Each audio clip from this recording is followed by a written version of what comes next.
Hey everyone, welcome to Two Car Pros. My name's Ryan. Today I'm going to be continuing my world's cheapest supercar with the Factory 5 GTM with part 6, where we get it running, put the doors on, put the body on, and really make this thing look like a car. All right, ECM back from Holly, installed, plugged in. I have the software running so I can monitor everything. This is gonna be the sort of first startup of this engine. I'm really excited. You can hear the fuel pump going, whizzing away, water pump going. Yeah, this is gonna be a big moment. I've been wiring literally all day to get the O2 sensors working because I wanted both O2 sensors working, which they are now. You can see we're at just a hair under 60 PSI, which is exactly what these injectors want. I believe if there's the stock injectors, they should. I think that they are. I can always adjust that if I don't think it's enough. I have my gauges on. I'm procrastinating. I'm stalling a little bit, I'll admit it. I'm a little nervous. I haven't tried this yet, so. And when you're starting an engine for the first time, basically the magic thing you need to look at is the oil pressure. You can see that mine's at 1 PSI because I think it's the lowest that the gauge on this program can read. And basically you want that to go up pretty much immediately within 3 or 4 seconds of starting the engine. If it doesn't, the oil pump's not working or you don't have enough oil in it or something, and that can destroy your engine. That's kind of the most immediate thing you need to focus on is the oil pressure. So trust me, I'll be keeping a close eye on that while I'm cranking. Okay, so the first test I'm gonna do is make sure that the throttle actually works. Looks like it does. Okay, double check everything, look around again, make sure nothing's on the headers, make sure nothing's in the front rotating assembly, the crank damper and all that. Make sure everything's plugged in, and we're gonna try it out for the very first time. Make sure it's in neutral. Here we go.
And it turns off just fine. That is unbelievably gratifying. That is, I don't have to tell you guys, this car has been a lot of work. It has really pushed me to my limits as far as patience goes, just because the wiring was so daunting. And I had to take the engine out a couple of times. That wasn't awesome either. This car has fought me a little bit, but I gotta tell you, the sense of accomplishment at the top of the mountain is unreal. So pretty cool. Underneath the car, everything has been filled in. The tunnel would be the transmission tunnel on a normal car. It's just coolant lines and wiring. On this one is all finished. Coming to the back, you can see how I made the wiring harness. These were just wrapped up extras in case you ever need more power at the back of the car. I guarantee we're not gonna need that. So I've wrapped everything up in this really nice wire sheath and all the protected ones here so we won't get any interruptions on really sensitive sensors. Both the two sensors are plugged in, all the coils, everything's plugged in. Obviously the car functions, you guys saw that earlier, but I wanna do one final show of the underside because I think the next step is putting the belly pan on and the body, and this project is really coming down to the final stretch. All right, body is on and looking fantastic. All the panels inside are glued and riveted in so they won't leak. And I put the hood down for the full effect.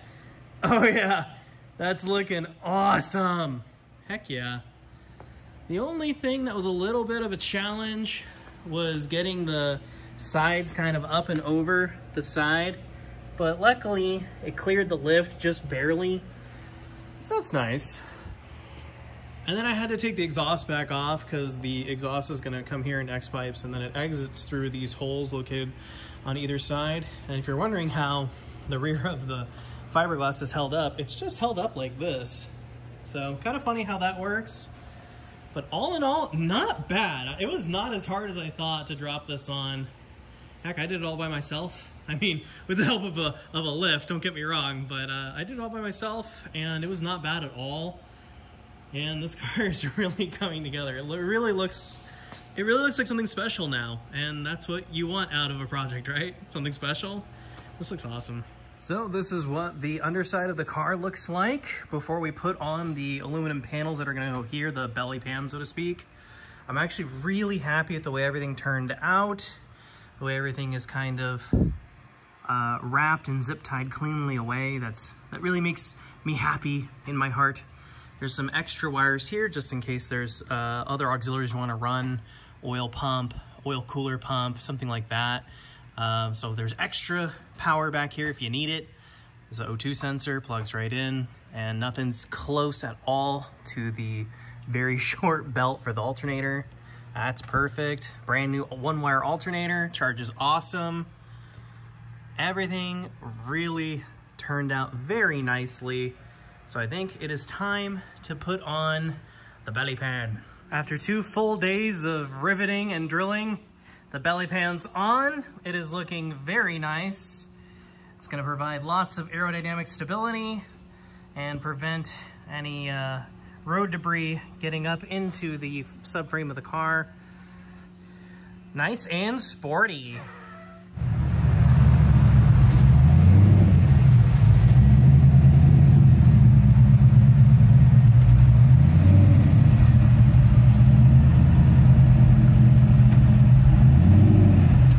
So, got the doors on, the mirrors on. Everything is looking really nice. Doors work excellently. The interior is looking pretty good too. That doesn't need too much more work.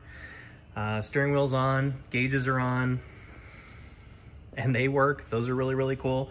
I did a whole video on these. If you haven't seen it, you might want to check that out. Very, very cool. And when it hooks into your ECM all easy.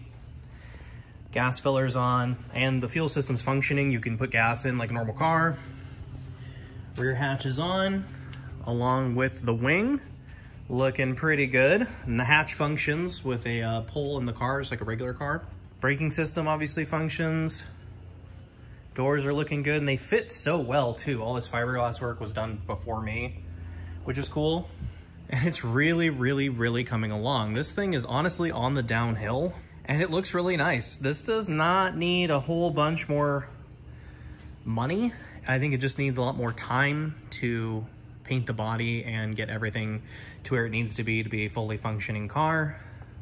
And let's talk about that for a minute. So that is getting my GTM running, put the doors on, basically getting it ready. And ready for what? You've probably figured it out by now, but I am unfortunately having to sell the GTM before I can complete it.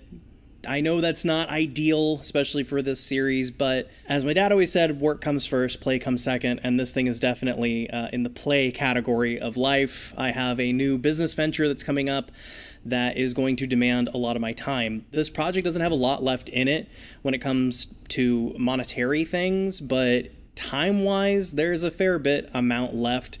As far as putting your time into something, and you only have so much time, right? And my new business venture is going to take a lot of that time in addition to my normal Two Car Pros duties.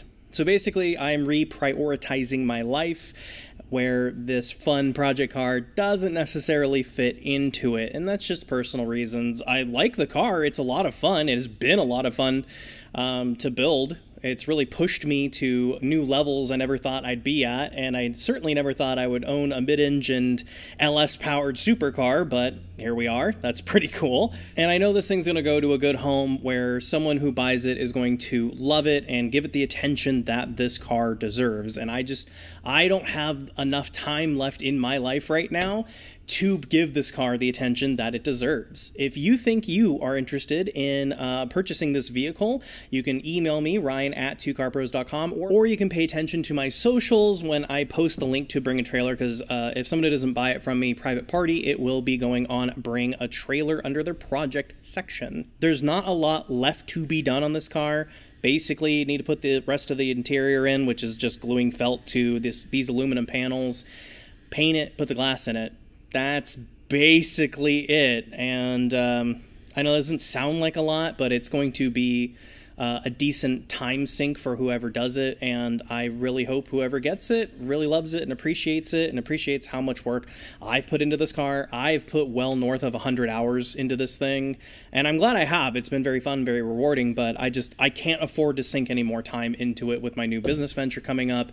That's something I really want to focus on. So let's review what we did in this car in these 6 episodes. We got the car in 3 big pieces. Piece 1 was the engine transmission. Piece 2 was the body. And piece 3 was the frame that was sort of assembled and just kind of finger tight on all the bolts.